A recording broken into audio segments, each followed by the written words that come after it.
Hello கிறிஸ்டான channel members, viewers and subscribers அனைவருக்கும் வணக்கம். மறுபடியும் உங்கள் எல்லாருமே சந்திச்சதில் எனக்கு ரொம்பவே சந்தோஷம். இன்றைக்கி நம்ம ஜெனுவினாக ரிவ்யூ பண்ணக்கூடிய இந்த ஒரு ஜேர்னல் வந்து இப்போ கரண்ட்டாக வந்து ஸ்கோபஸ் டேட்டா பேஸில் வந்து இண்டெக்ஸ் ஆகிருக்கிறதா வந்து சொல்கிறாங்க. இந்த ஜேர்னலோடைய நேம் வந்து DLSU business and economics review, கொஞ்சம் ஷார்ட்டாக வந்து DL சூப்பர் அப்படின்னு சொல்லுவாங்க. ஸோ இந்த ஜேர்னல் வந்து இப்போ கரண்ட்டாக வந்து ஸ்கோபஸ் டேட்டா பேஸில் எந்த குவார்டைலில் வந்து வருது, அதே மாதிரி இந்த ஜேர்னல் வந்து web of science database ABDC journal quality லிஸ்ட்ல வந்து இண்டெக்ஸ் ஆகியிருக்கா அப்படிங்கிற வந்து செக் பண்ணலாம். ஸோ பேக்டோர் வழியா, ஏஜென்ட்ஸ் வழியா, அசோசியேஷன்ஸ் வழியா வந்து விசாரிக்கும் போது இந்த ஜேர்னலுக்கு வந்து அக்செப்டன்ஸ் வந்து வெறும் 2 நாள்லையும், பப்ளிகேஷன் வந்து பிட்வீன் 5 till 10 டேஸ்லையும் கொடுக்கறதா வந்து மென்ஷன் பண்ணியிருக்காங்க. ஸோ இந்த ஜேர்னலோடைய உண்மையான வெப்சைட் சார்ஜ் பண்ணக்கூடிய ஆர்டிகல் ப்ராசஸிங் சார்ஜஸ் வந்து எவ்வளவு, அவங்க எவ்வளவு டைம் எடுக்கிறாங்க உண்மையிலே, அதாவது சப்மிஷன்ல இருந்து அக்செப்டன்ஸ் வரைக்கும், அக்செப்டன்ஸ்ல இருந்து பப்ளிகேஷன் வரைக்கும், பப்ளிகேஷன்ல இருந்து இண்டெக்ஸிங் வரைக்கும் அப்படிங்கிறது பார்க்கலாம். நம்மள நிறைய பேர் வந்து எக்கனாமிக்ஸ் ரிலேட்டடாக வந்து ஆர்டிகல்ஸ் வந்து ப்ரிப்பேர் பண்ணிட்டு இருப்போம். ஸோ ரொம்ப டைம் வேஸ்ட் பண்ணாமல் இந்த DLSU business and economics review or DL super ஜேர்னலோடைய ஜெனுவின் ரிவ்யூ பக்கம் போகலாம். ஸோ இந்த ஜேர்னல் பற்றி தான் நம்ம டிஸ்கஸ் பண்ணிட்டு இருக்கோம். ஸோ நம்ம கூகுள் சர்ச்சில் வந்து DLSU business and economics review அப்படின்னு வந்து சர்ச் பண்ணுவோம். நமக்கு எக்ஸாக்டான சர்ச் ரிசல்ட் வந்து வந்திருக்கு. ஸோ இதில் வந்து ஃபஸ்ட்டு சர்ச் ரிசல்ட் வந்து dlsu.edu.ph அப்படின்னு ஒரு வெப்சைட் இருக்குது. இது போக சை இமேகோ ஜேர்னல் ரேங்க் வந்து இந்த ஜேர்னல் பற்றி டிஸ்கஸ் பண்ணியிருக்காங்க. இது போக இன்னொரு வெப்சைட் வந்து இருக்குது dlsuper.com. இது போக வேறு அதர் இண்டெக்ஸிங் டேட்டா பேசஸ் வந்து இந்த ஜேர்னல் பற்றி டிஸ்கஸ் பண்ணியிருக்காங்க. ISSN போர்ட்டல்லையும் வந்து இந்த ஜேர்னலோடைய இன்ஃபர்மேஷன் வந்து இருக்குது. ஸோ ஃபஸ்ட் வெப்சைட்குள்ளே போகலாம். ஸோ இது வந்து dlsu.edu.ph, அதுக்குள்ளே வந்து BER அப்படின்னு வந்து இருக்குது. ஸோ இதில் வந்து கோத்ரூ பண்ணும்போது நமக்கு வந்து ரீசன்ட் ஆர்டிகல்ஸ் வந்து கோத்ரூ பண்ண முடியுது. Q4 குவார்டைலில் வர்றதா வந்து மென்ஷன் பண்ணியிருக்காங்க. சப்மிஷன் ஆஃப் ஃபைனல் மேனுஸ்கிரிப்ட் செக்ஷனில் வந்து எப்படியெல்லாம் உங்களுடைய ஆர்டிக்கலை வந்து ப்ரிப்பேர் பண்ணணும் அப்படின்னு வந்து கொடுத்துருக்காங்க. ஸோ உங்களுடைய ரெஃபரன்சிங் ஸ்டைல்ஸ் வந்து APA ஃபார்மேட்டில் வந்து இருக்கணும். நீங்கள் வந்து ஆத்தர் செக்ஷன் வந்து மென்ஷன் பண்ணும்போது கம்ப்ளீட் டீட்டெயில்ஸ் வந்து மென்ஷன் பண்ணணும். ஒவ்வொரு ஆத்தருக்கும் வந்து ஷார்ட் ப்ரொஃபைல், இந்த ஆத்தருக்கும் சரி கோ ஆத்தருக்கும் சரி 50 words ஆர் லெஸ் அப்படின்னு வந்து கொடுத்துருக்காங்க. இது வந்து கான்ட்ரிபியூட்டர் செக்ஷனில் வந்து நீங்கள் வந்து பார்க்கலாம் அப்படிங்கிறத மென்ஷன் பண்ணியிருக்காங்க. சப்மிட் பேப்பர் செக்ஷனில் வந்து நமக்கு வந்து டீட்டெயில்ஸ் எதுவுமே இல்லை. ஆக்சுவலாக இப்படி கொடுக்கறதுனால தான் நமக்கு வந்து க்ளோன் வெப்சைட்ஸ் வந்து நிறைய வந்து பெருகிட்டே போகுது.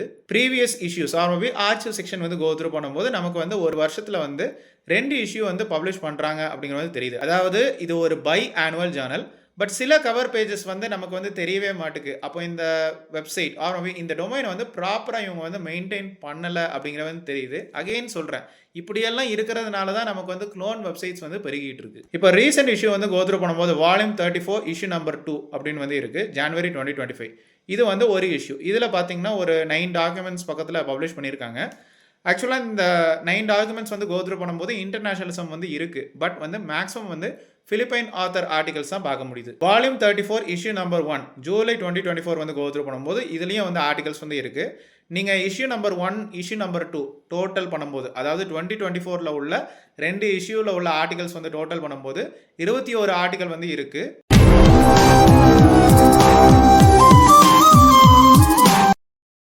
கான்டாக்ட் செக்ஷனில் வந்து நமக்கு வந்து எடிட்டோரியல் போர்ட் மெம்பர்ஸோடைய நேம்ஸ் தான் வந்து இருக்குது. பட் வந்து ஒரு கம்ப்ளீட் அஃபிலியேஷன் டீட்டெயில்ஸோ, ஒரு டோல் ஃப்ரீ நம்பரோ, ஒரு பின்கோடோ எதுவுமே வந்து மென்ஷன் பண்ணவே இல்லை. இவங்க ஆக்சுவலாக ஒரு பிலிப்பைன்ஸ் பேஸ்ட் ஜேர்னல். ஸோ அது ரிலேட்டடாக வந்து டீட்டெயில்ஸ் வந்து மென்ஷன் பண்ணியிருக்கணும், அதை வந்து மென்ஷன் பண்ணவே இல்லை. நான் ஏன் இவ்வளோ ஸ்ட்ரெஸ் பண்ணி சொல்கிறேன்னா, இதெல்லாம் வந்து primary requirements for getting ISSN number. Just ஒரு ISSN நம்பரை வந்து வாங்கின பிறகு இப்படியெல்லாம் டீட்டெயில்ஸ் வந்து எடுத்துகிட்டு நம்ம வந்து டிஸ்பிளே பண்ண முடியாது. அதுவும் இது ஒரு ஸ்கோபஸ் இண்டெக்ஸ் ஜேர்னல், அதனால கண்டிப்பாக இவங்க மெயின்டைன் பண்ணி ஆகணும். கைட்லைன்ஸ் ஃபார் கான்ட்ரிபியூட்டர் செக்ஷன் வந்து கோத்ரூ பண்ணும்போது நமக்கு வந்து அப்ஜெக்டிவ்ஸ், எடிட்டோரியல் பாலிசிஸ் இதெல்லாம் கொடுத்துருக்காங்க. இவங்க ஒரு double blind peer review process வந்து ஃபாலோ பண்ணுறாங்க. ஸோ இந்த வெப்சைட்டோடைய எடிட்டோரியல் போர்ட் செக்ஷன் வந்து இதுதான். ஹானரரி எடிட்டர் இன் சீஃப் வந்து டெரசோ எஸ் டுலவ் JR அப்படின்னு வந்து கொடுத்துருக்காங்க. இவர் வந்து ஹானரரி எடிட்டர் இன் சீஃப். ஆனால் கரண்ட் எடிட்டர் இன் சீஃப் வந்து மேரிட்டஸ் M. டியோங்கோ. ஸோ இவர் தான் வந்து editor in chief. Associate board members வந்து பார்க்க முடியுது. ஒவ்வொருத்தருக்கும் வந்து அகடமிக் இமெயில் ஐடி வந்து கொடுத்துருக்காங்க. இதெல்லாம் வந்து நல்ல ஒரு விஷயம் தான். ஆனால் கீழே வந்து கோத்ரூ பண்ணும்போது அட்வைசரி போர்ட் மெம்பர்ஸில் இன்டர்நேஷனலிசம் வந்து ஃபாலோ பண்ணியிருக்காங்க. இதுவும் ஒரு நல்ல விஷயம் தான். பட் அட்வைசரி போர்ட் மெம்பர்ஸ்க்கும் இவங்க வந்து ப்ராப்பராக வந்து இமெயில் ஐடி வந்து மென்ஷன் பண்ணணும். அதே மாதிரி அவங்களுக்கு வந்து என்ன ஃபேக்கல்ட்டி அப்படிங்கிற டீட்டெயில்ஸும் அவங்க மென்ஷன் பண்ணணும். இதை இவங்க வந்து ப்ராப்பராக ஃபாலோ பண்ணவே இல்லை. சரி, இப்போ நம்ம செகண்ட் வெப்சைட்டை பார்க்கலாமா? இது வந்து dlsuper.com. ஸோ இதில் வந்து அதே டீட்டெயில்ஸாக வந்து கோத்ரூ பண்ண முடியுது. பட் இங்கே வந்து அவங்க வந்து Q3 குவார்டைல் ஜேர்னல் அப்படின்னு வந்து கொடுத்துருக்காங்க. ஃபர்ஸ்ட் வெப்சைட்டில் வந்து Q4 குவார்டைல்னு வந்து கொடுத்துருந்தாங்க. அபவுட் த ஜேர்னல் செக்ஷனில் வந்து நமக்கு வந்து சப்ஜெக்ட் ஏரியா கேட்டகரி வந்து இருக்குது. அகெயின் ஃபர்ஸ்ட் வெப்சைட்டில் உள்ள அதே டீட்டெயில்ஸாக வந்து பார்க்க முடியுது. இங்கே கொஞ்சம் பொசிஷனை வந்து மிஸ்மேட்ச் வந்து பண்ணியிருக்காங்க. என்ன அப்படின்னா அங்கே வந்து ஹானரரி எடிட்டர் இன் சீஃப் செக்ஷனில் இவருடைய நேம் கொடுத்துருந்தாங்க.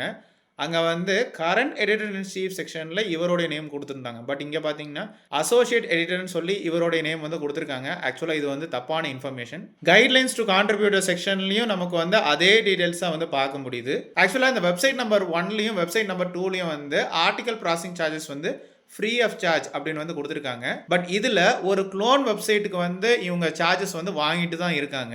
ஸோ சப்மிட் பேப்பர் செக்ஷனில் வந்து ஒரு ஜிமெயில் ஐடி சப்மிஷன் வந்து கொடுத்துருக்காங்க. பெரும்பாலும் க்ளோன் வெப்சைட்ஸ் வந்து ஒரு இமெயில் ஐடி சப்மிஷன் வந்து ஃபாலோ பண்ணுவாங்க. அதை தான் இந்த வெப்சைட்டும் ஃபாலோ பண்ணுறாங்க. ஆர்ச்சிவ் செக்ஷன் வந்து கோத்ரூ பண்ணும்போது நமக்கு வந்து வால்யூம் 2025ல் வந்து ஒரு இஷ்யூ இருக்குது, 2024லையும் ஒரு இஷ்யூ இருக்குது. ஸோ அது என்னன்னு கோத்ரூ பண்ணலாம். இப்போ 2025ல் வந்து 2 ஆர்டிகல்ஸ் வந்து பப்ளிஷ் பண்ணியிருக்காங்க. 2024லையும் 2 ஆர்டிகல்ஸ் வந்து பப்ளிஷ் பண்ணியிருக்காங்க. ஸோ இந்த வெப்சைட்டுக்கு வந்து குறைய நம்பர் ஆஃப் ஆர்டிகல்ஸ் மட்டுமே வருது அப்படிங்கிறது நல்லா தெரியுது. கால் ஃபார் பேப்பர் செக்ஷன்லையும் நமக்கு வந்து அதே ஜிமெயில் ஐடி செக்ஷன் தான் வந்து கொடுத்துருக்காங்க. கான்டாக்ட் செக்ஷன்லையும் நமக்கு வந்து வெப்சைட் 1ல உள்ள அதே டீடைல்ஸாக வந்து பார்க்க முடியுது. ஸோ இப்போ நமக்கு 2 வெப்சைட்ஸ் வந்து கிடச்சிருக்கு. எது வந்து உண்மையான வெப்சைட் அப்படின்னு வந்து தெரியல. அதனால நம்ம சை இமேகோ ஜேர்னல் ரேங்க் வெப்சைட்டில் நம்ம கிராஸ் செக் பண்ணிக்கலாம்.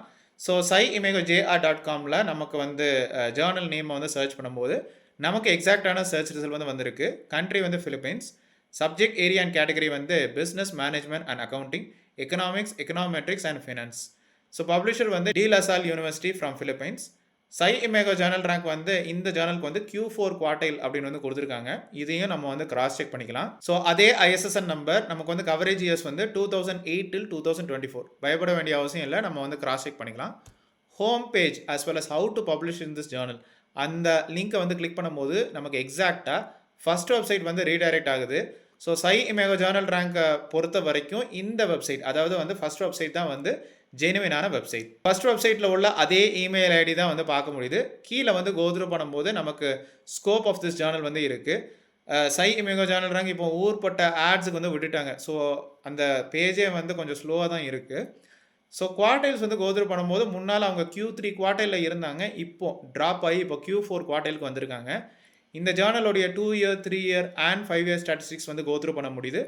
கீழே கமெண்ட் செக்ஷனில் நீங்கள் நல்லா கோத்ரூ பண்ணிங்கன்னா இந்த ஜேர்னலுடைய எடிட்டர் இன் சீஃப் வந்து கமெண்ட் பண்ணியிருக்காங்க. நீங்கள் ஜேர்னலுடைய எடிட்டர் இன் சீஃபும் சரி, எடிட்டோரியல் அசிஸ்டண்ட்டும் சரி, அவங்க வந்து கமெண்ட் பண்ணியிருக்காங்க. ஆக்சுவலாக இப்போ வந்து புதுசாக dlsu.edu.ph அதுக்குள்ள BER இந்த வெப்சைட்டுக்கு வந்து மூவ் ஆகிருக்கிறத வந்து ஷேர் பண்ணியிருக்காங்க. ஆர்டிகல் ப்ராசஸிங் சார்ஜஸ் வந்து ஃப்ரீ ஆஃப் சார்ஜ் அப்படிங்கிறதையும் மென்ஷன் பண்ணியிருக்காங்க. ஸோ சை இமேகோ ஜேர்னல் ரேங்க் வெப்சைட்டில் நம்ம வந்து கிராஸ் செக் பண்ணிட்டோம். பட் ஸ்டில் நம்ம ஸ்கோபஸ் டேட்டா பேஸ்லையும் நம்ம வந்து செக் பண்ணலாம். ஸோ இந்த scopus.comல வந்து சோர்ஸஸில் வந்து டைட்டிலில் வந்து நம்ம சர்ச் பண்ணும்போது நமக்கு எக்ஸாக்டான சர்ச் ரிசல்ட் வந்து வந்திருக்கு. ஸோ சைட் ஸ்கோர் வந்து 0.8, ஹையஸ்ட் பர்சன்டேஜ் வந்து 27%. ஸோ இதை நம்ம கிளிக் பண்ணும்போது நமக்கு வந்து இன்ஃபர்மேஷன் கிடச்சிருக்கு. ஸோ கவரேஜ் இயர்ஸ் வந்து 2008 till 2025. ஸோ இப்போ கரண்ட்டாக வந்து இண்டெக்ஸ் ஆகியிருக்கு. அதே பப்ளிஷர், அதே ஐஎஸ்என் நம்பர் தான். வியூ ஹோம் பேஜ் அப்படிங்கிற ஒரு செக்ஷன் வந்து இல்லை. பட் எனிவே வேறு வழியிலையும் நம்ம வந்து கிராஸ் செக் பண்ணிக்கலாம். ஸ்கோபஸ் கண்டென்ட் கவரேஜில் 2025ல் இப்போ வந்து 9 டாக்குமெண்ட்ஸ் வந்து இண்டெக்ஸ் ஆகிருக்கு. உண்மை தானே?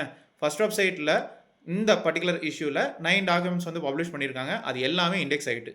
அதே மாதிரி 2024ல் உள்ள 2 இஷ்யூ நீங்கள் டோட்டல் பண்ணும்போது 21 டாக்குமெண்ட் அவங்க வந்து பப்ளிஷ் பண்ணியிருந்தாங்க. அந்த 21 டாக்குமெண்ட்டும் உங்களுக்கு வந்து இண்டெக்ஸ் ஆகியிருக்கு.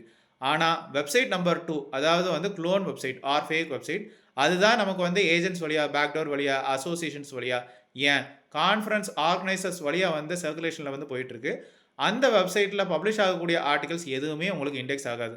ஆக்சுவலாக அவங்க வந்து 2 ஆர்டிகல் தான் அவங்க பப்ளிஷ் பண்ணியிருந்தாங்க. அது எதுவுமே இண்டெக்ஸ் ஆகாது. இதே மாதிரி cite score rank and trend வந்து கோத்ரூ பண்ணும்போது 2023 வரைக்கும் இவங்க வந்து 27th பர்சன்டேஜில் வந்து வந்திருக்காங்க. ஸோ 26 till 50க்குள்ளே வர்றதுனால இவங்க வந்து Q3 குவார்டைலில் வந்து வருவாங்க. ஸோ சை இமேகோ ஜேர்னல் ரேங்க் வெப்சைட்டில் கொடுத்துருக்கிற இன்ஃபர்மேஷன் வந்து தப்பான இன்ஃபர்மேஷன். ஸோ இவங்க எவ்வளோ நாளைக்கு இவங்க வந்து கண்டினியூ ஆவாங்க அப்படின்னு வந்து கேட்டிங்கன்னா கண்டிப்பாக வந்து கண்டினியூ ஆவாங்க. ஆனால் மேபி சான்சஸ் இருக்குது இவங்களுடைய பெர்சன்டைல் வந்து ட்ராப் ஆகிறதுக்கு. பட் ஒரு நல்ல ஒரு விஷயம் என்னென்னா, இந்த ஜேர்னல் அதாவது வந்து ஜெனுவின் வெப்சைட்டுக்கு வந்து ஆர்டிகல் ப்ராசஸிங் சார்ஜஸ் வந்து ஃப்ரீ ஆஃப் சார்ஜ். அப்படியே இவங்க வந்து Q3 குவார்டைலேருந்து Q4 குவார்டைலில் ட்ராப் ஆனால் கூட இந்த ஜேர்னல் வந்து ஸ்கோபஸ் டேட்டா பேஸில் இருந்து ரிமூவ் ஆகிறதுக்கு சான்சஸ் இல்லவே இல்லை. எனிஹவ் இந்த ஜேர்னல் வந்து இப்போ கரண்டாக ஸ்கோபஸ் டேட்டா பேஸில் இப்போ இண்டெக்ஸ் ஆகிருக்கு. இந்த ஜேர்னலுடைய ISSN நம்பரை வந்து நம்ம master journal list or maybe web of science டேட்டா பேஸில் நம்ம சர்ச் பண்ணும்போது நமக்கு ரெலவெண்ட்டான சர்ச் ரிசல்ட் வரல. இதே மாதிரி இந்த ஜேர்னல் இன்ஃபர்மேஷனை வந்து ABDC ஜேர்னல் குவாலிட்டி லிஸ்ட்டில் நம்ம சர்ச் பண்ணும்போது நமக்கு ரெலவெண்ட்டான இன்ஃபர்மேஷன் வரல. ஸோ இந்த ஜேர்னல் பொறுத்த வரைக்கும் நமக்கு வந்து 2 வெப்சைட்ஸ் வந்து இருக்குது. ஒன்று வந்து ஜெனுவின் வெப்சைட், இன்னொன்று வந்து cloned or maybe fake website. இந்த க்ளோன்ட் ஆர் ஃபேக் வெப்சைட் தான் வந்து பேக்டோர் வழியாக, ஏஜென்ட்ஸ் வழியாக, அசோசியேஷன்ஸ் வழியாக வந்து சர்க்குலேஷனில் வந்து போயிட்டுருக்கு. க்ளோன் வெப்சைட் வந்து சார்ஜ் பண்ணுறது வந்து 14,000 in Indian rupees or approximately $250. Acceptance வெறும் 2 நாள்லையும், பப்ளிகேஷன் வந்து 5 till 10 டேஸ்லையும் வந்து கொடுக்குறாங்க. பட் ஜெனுவின் வெப்சைட் வந்து சப்மிஷனில் இருந்து அக்செப்டன்ஸ் பப்ளிகேஷன் வரைக்கும் 3 till 4 months வந்து டைம் எடுக்கிறாங்க. சப்போஸ் உங்களுடைய ஆர்டிகல் வந்து ஜெனுவின் வெப்சைட்டில் நீங்கள் பப்ளிஷ் பண்ணிட்டீங்கன்னா நீங்கள் ஸ்கோபஸ் டேட்டா பேஸ்க்கு வந்து ரெக்வஸ்ட் பண்ணலாம். அதாவது வந்து how to add missing articles in Scopus அப்படின்னு நீங்கள் கூகுளில் சர்ச் பண்ணிங்கன்னா உங்களுக்கு ஒரு வெப் ஃபார்ம் வந்து வரும். எல்சிவேரில் நீங்கள் ஃபார்ம் வந்து ஃபில் பண்ணணும். அந்த PDF எல்லாம் அட்டாச் பண்ண வேண்டியிருக்கும். ஸோ நீங்கள் கரெக்டான வெப்சைட்டில் பப்ளிஷ் பண்ணியிருந்தீங்கன்னா 3 till 4 வீக்ஸ்க்குள்ள உங்களுடைய ஆர்டிகல் வந்து இண்டெக்ஸ் ஆகிரும். மறுபடியும் நம்மளுடைய channel members, viewers, followers and சப்ஸ்கிரைபர்ஸ்ட்டை ரெக்வஸ்ட் பண்ணி கேட்குறது, இந்த மாதிரி க்ளோன்ட் ஆர் ஃபேக் வெப்சைட்ஸ் பக்கத்தில் நீங்கள் தயவுசெய்து போயிடாதீங்க. இந்த ஜேர்னல் இப்போ கரண்டாக வந்து ஸ்கோபஸ் குவார்டைல் 3ல வந்து வராங்க. பட் இந்த ஜேர்னல் வந்து வெப் ஆஃப் சயின்ஸ் டேட்டா பேஸ்லையோ இல்லை ABDC ஜேர்னல் குவாலிட்டி லிஸ்ட்லையோ இண்டெக்ஸ் ஆகலை. ஸோ இந்த ஜேர்னல் பார்த்தீங்கன்னா உங்களுடைய சந்தேகங்கள், கிளாரிஃபிகேஷன்ஸ், கொஸ்டின்ஸ், குவரிஸ், பாசிட்டிவ் இல்லை நெகட்டிவ் எக்ஸ்பீரியன்ஸ் எதுவாக இருந்தாலும் கமெண்ட் செக்ஷனில் ஷேர் பண்ணுங்கள். ஸோ இந்த யூஸ்ஃபுல் அவேர்னஸ் வீடியோ கண்டிப்பாக உங்களுக்கு பயனுள்ளதாக தான் இருந்திருக்கும் நம்புகிறேன். மறுபடியும் இன்னொரு இன்ட்ரெஸ்டிங்கான ஜெனுவினான review of Scopus web of science SCIE ISI ABDC journal quality உங்கள் எல்லாருமே